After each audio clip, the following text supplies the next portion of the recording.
আমি home minister, বছরে 3টে অ্যাটেন্ডেন্ট পাই। আমি ও স্ত্রীকে আমার অ্যাটেন্ডেন্ট হিসেবে চাকরি দিলাম। উনি শোক কাটিয়ে ওঠার পরে লোকাল থানার সঙ্গে অ্যাটাচ থাকবেন এবং 12 মাস 15,000 টাকা করে এরা পায় অ্যাটেন্ডেন্ট। 12 মাস কমপ্লিট হলে গ্রুপ ডিতে পার্মানেন্ট হয়ে যায়, কারণ বাকি চাকরি তো পরীক্ষা দিয়ে হয়, আমরা তো ভাবে চাকরি দিতে পারি না। C agreed. আমরা থার্ড যেটা বলেছি যে মৃত্যু অর্থ দিয়ে হয় না, কিন্তু সব প্রদেশেরই সরকার, কেন্দ্রের সরকার একটা দায়িত্ব থাকে। এই জন্য CM relief fund, PM relief fund, এই জন্যই ডিজাস্টার ম্যানেজমেন্ট ফান্ড, এই জন্যই থাকে, ব্যবস্থা থাকে সরকারের। ওরা আমাদের কাছে অর্থ চায়নি, কিন্তু আমি চিফ মিনিস্টার রিলিফ ফান্ড থেকে 10 লক্ষ টাকার একটি চেক আপনার মিসেসকে দিয়েছি। যেটা আপনাকে নিতে হবে না, আপনাকে একটা চাকরি, ছোট চাকরি হলেও দিলাম আমরা।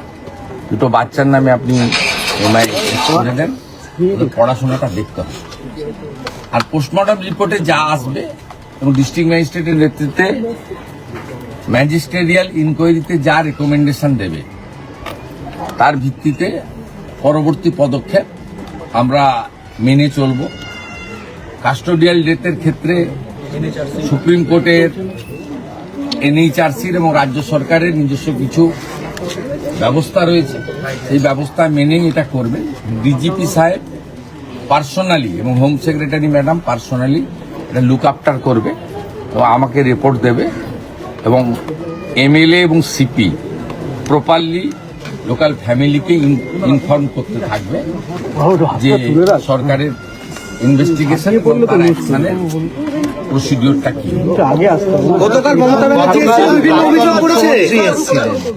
তিনি অভিযোগ করছিলেন তাকে নাকি মারার চেষ্টা হয়েছে ইত্যাদি ইত্যাদি কিছু। আমি আপনাকে প্রথমত বলি, উনি প্রাক্তন মুখ্যমন্ত্রী এবং একজন বিশিষ্ট রাজনৈতিক নেতা বা নেত্রী হিসাবে প্রোটোকল পান, জেট প্লাস নিরাপত্তা। আমাদের সরকার আসার পরে উনার নিরাপত্তা তুলে নেওয়া হয়নি। উনি যেখানে খুশি যেতে পারেন, যেখানে পুলিশ মনে করে বা 163 থাকে সেখানে রেস্টেন করা হয়। যদিও আমার এই 3 মাস সময়কালে বারুইপুরে 163 ছিল, যে 4 জনকে অ্যালাউ করা হয়েছে, আমাকে 104 বার হাইকোর্টে যেতে হয়েছে। উনি সব জ্ঞান না দিলেই ভালো। উনাকে আমি পরামর্শ দিতে পারি না, বয়সে বড়, মুখ্যমন্ত্রী হিসেবে অনুরোধ করব আপনি প্রপারলি ডাইরেক্টর অফ সিকিউরিটিকে